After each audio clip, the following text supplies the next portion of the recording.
θέμα της παιδείας και η παιδεία ως έχει είναι στις προτεραιότητες του λαού. Και θέλω να ξεκινήσω με το ερώτημα σε εσάς, κυρία Δημητρίου. Ποιος είναι ο ρόλος της Βουλής ή ποιος πρέπει να είναι ο ρόλος της Βουλής και των βουλευτών σε ό,τι αφορά την εκπαιδευτική μεταρρύθμιση αλλά και τα ζητήματα της παιδείας? Η παιδεία σαφέστατα και ανέκαθε ήταν και είναι προτεραιότητα και είναι πάρα πολύ σημαντικό να συνεχίσουμε να εργαζόμαστε μεθοδικά στις υφιστάμενες πολιτικές που σαφέστατα πρέπει να τύχουν εξυγχρονισμού, αλλά και σε νέες βελτιωμένες, ανανεωμένες και νεοτεριστικές πολιτικές, τις οποίες πρέπει να εισάγουμε επιτέλους στα σχολεία μας, στα εκπαιδευτικά ιδρύματα μας.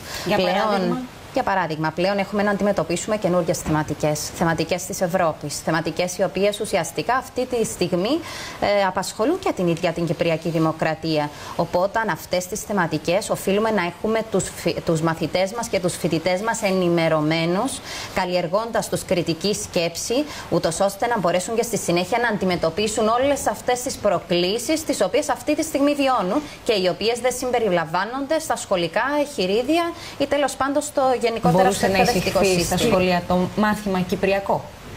Αυτούσιο. Κοιτάξτε, αυτό είναι ένα πολύ σημαντικό θέμα και έτσι, για να είμαι δίκαια, ήταν και κάτι που ουσιαστικά ήταν εισήγηση και του Δημοκρατικού Συναγερμού, ειδικά όσον αφορά τη Ζωνική Δικοινοτική Ομοσπονδία, την εκμάθηση. Δηλαδή, να εξηγήσουμε και στα ίδια τα παιδιά μας τι σημαίνει, με απλές λέξεις, με απλά νοήματα. Ελπίζω τα παιδιά να το καταλάβουν καλύτερα από ότι το καταλαβαίνουν οι μεγάλοι, γιατί ακόμη και οι δύο πρέπει να το καταλάβουν. Των κομμάτων, πολλοί ακόμη δεν και ξέρουμε. θα το καταλάβουν. Και ο καθένας δίνει τη δικιά του ερμηνεία. Συγγνώμη, επιτρέψτε μου να το πω αυτό, γιατί συμβαίνει. Βεβαίως. Άρα πρέπει αυτοί που θα τους το εξηγήσουν να τους το εξηγήσουν όπως πρέπει και να μην είναι κομματικοί. Ναι. Κοιτάξτε, θεωρώ ότι δεν είναι κάτι που μπορεί να στηθεί εκ του προχείρου. Πρέπει να είμαστε ουσιαστικοί και σωστοί.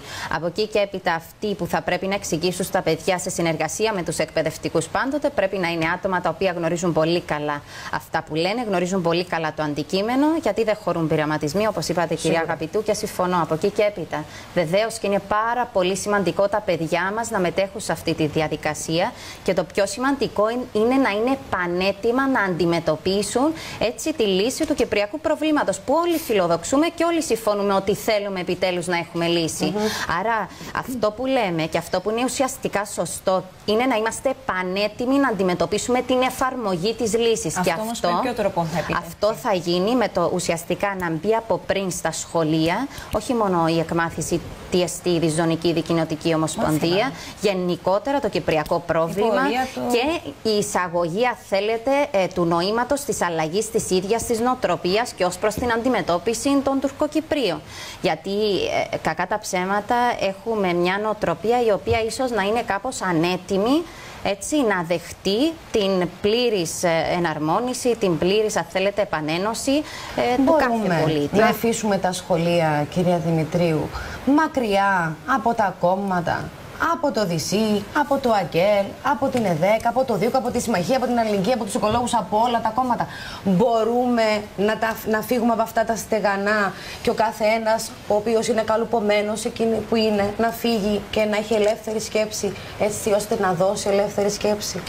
Μα πραγματικά ακούω διάφορα, έτσι, και θα προσπαθήσω να είμαι σύντομη από αυτά που έχουν λεχθεί και μένω έκπληκτη. Μένω έκπληκτη από το γεγονός ότι οι εκπαιδευτικοί προσπαθούν να περάσουν τα δικά τους βιώματα ή τις δικές τους πεποιθήσεις ή τη δική τους άρνηση για την οποιαδήποτε λύση ή μη λύση. Αυτό είναι καταδικαστέο. Δεν έχουμε το δικαίωμα εμείς ως εκπαιδευτικοί να μπορέσουμε να προσπαθήσουμε έστω να επηρεάσουμε την οποιαδήποτε άποψη. Και αυτά τα παιδιά είναι οι αυριανοί πολίτες. Και έχουμε υποχρέωση να τους δώσουμε όλες τις πληροφορίες. Δεν είπαμε να τους δώσουμε μασημένη τροφή, πληροφορίες για να μπορέσουν με τη δική τους κριτική σκέψη και το δικό τους μυαλό να σχηματίσουν τη δική τους άποψη. Δεν μπορούμε να τους βάζουμε τα δικά μας βιώματα, και όλοι έχουμε βιώματα, είτε θετικά είτε αρνητικά, είτε απλά βιώματα τα οποία και μας έχουν πληγώσει κτλ. Από εκεί και έπειτα όμως έχουμε υποχρέωση να δούμε αυτό το κράτος και αυτή τη χώρα να προχωρά μπροστά. Και αν δεν χρησιμοποιήσουμε τα παιδιά μας, και αν δεν προστατεύσουμε το εκπαιδευτικό μας σύστημα, και αν δεν περάσουμε, αν θέλετε, όλες αυτές τις πολιτικές που θα τα κάνουν να είναι μέρος αυτού του συστήματος, πώς θα το κατορθώσουμε? Πραγματικά διαρωτούμε. Κυρία Δημητρίου, εσείς είστε όμως κυβέρνηση. Θα σας πω. Πρώτα πρέπει να απαντήσω στο εξής. Ο Κυπριακός λαός στην ολότητά του δεν απέρριψε τη Διζωνική Δικοινοτική Ομοσπονδία, απέρριψε το σχέδιο ΑΝΑ, να μην το χρησιμοποιούμε μεμονωμένα και όπως θέλουμε.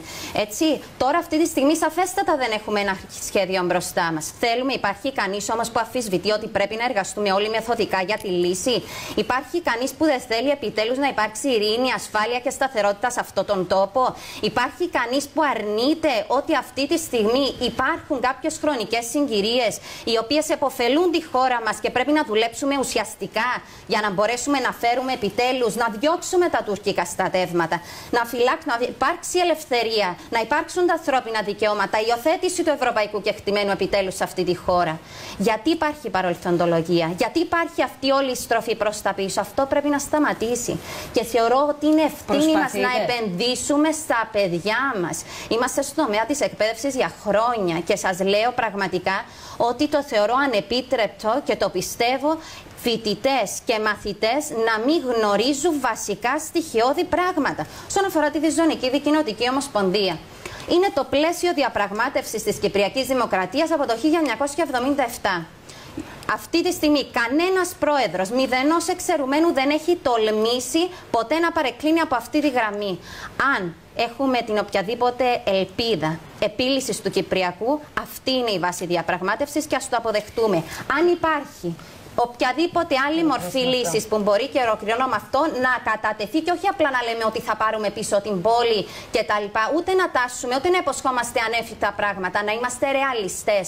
Και εγώ θέλω να μου πούνε ευθαρσώς όσοι είναι ενάντια στη Διζωνική Δικοινοτική Ομοσπονδία με ποιον τρόπο θα επιστρέψουμε στις πόλεις μας, με ποιον τρόπο θα φύγουν τα τουρκικά στρατεύματα, θα φύγει το δικαίωμα μονομερούς επεμβάσεως και όλα αυτά πολύ γνωρίζουμε. Ακόμα και τώρα στην ενημέρωση, το δικό μας κόμμα δεν έχει κληθεί να ενημερωθεί. Μα δεν είναι σωστό να περνάμε αυτά τα μηνύματα προς τον κόσμο. Βεβαίως και υπάρχει ενημέρωση. Ναι, αλλά πρέπει να μας δίδετε χρόνο. Για τον κύριο Λιλίκα, νομίζω. Όχι, είναι ξεκάθαρο. Εγώ προσωπικά. Απλά να μας δίνετε το χρόνο να απαντούμε για να μπορέσουμε να μην αφήνουμε να τεκμηριώνονται. Είμαι γενική γραμματέας του κόμματος και γνωρίζω πολύ καλά ότι ζητήσαμε συγκεκριμένο ραντεβού με τους νομικούς μας συμβούλους και μας πήραν τηλέφωνο και μας είπαν ότι δεν επιτρέπεται να πάμε να μελετήσουμε τα συγκεκριμένα έγγραφα. Το γνωρίζετε, κυρία Δημητρίου? Ποιο? Αυτό που λέει ο κυρία Μάντολες, το γνωρίζετε? Δεν το γνωρίζω. Αυτό από εκεί και έπειτα ξέρω ότι σε όλες τις. Κυρία Μάντολες, σε όλες τις επιτροπές λαμβάνουν μέρος όλα τα κόμματα ανεξαιρέτως. Οπότε θεωρώ ότι δεν υπάρχει. Και από εκεί και έπειτα.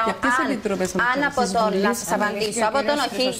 Να απαντήσει. Αν από το 1977 τα ίδια τα ψηφίσματα και τα λοιπά που υπάρχουν της Κυπριακής Δημοκρατίας καταμαρτυρούν ότι η βάση διαπραγμάτευσης είναι αυτή. Αυτό δεν υπάρχει στην πολιτική ορολογία, η Διζωνική Δικοινοτική Ομοσπονδία.